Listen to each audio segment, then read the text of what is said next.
I would like to know the ruling of Islam regarding dealing with intrusive and difficult parents, particularly after their son get married.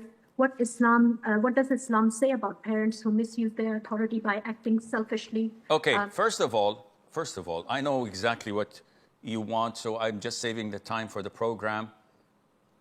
Parents have duties and responsibilities, while at the same time they have rights in or towards them from their children.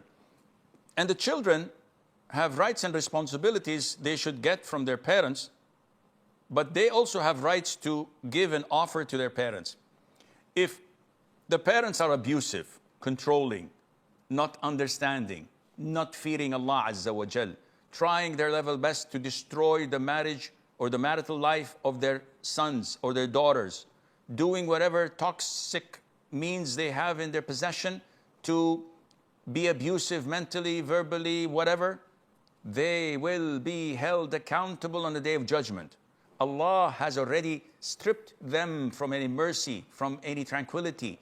Such beasts live among us. Yes, there are parents. Unfortunately, they are our test from Allah. But they're beasts. And I have thousands of counseling sessions with such couples who suffer from such parents. All what they want is to enslave their daughter-in-law or to suffocate their son's and take the breath out of his lungs just for the sake of control. And they will curse and they will do whatever in their position. They're beasts. Nevertheless, your obligation as a child to obey them, to be respectful to them, to try your level best to be dutiful. But when the line is drawn, they cannot transgress against their children or their spouses. And we have to draw the line. So I hope this answers your question.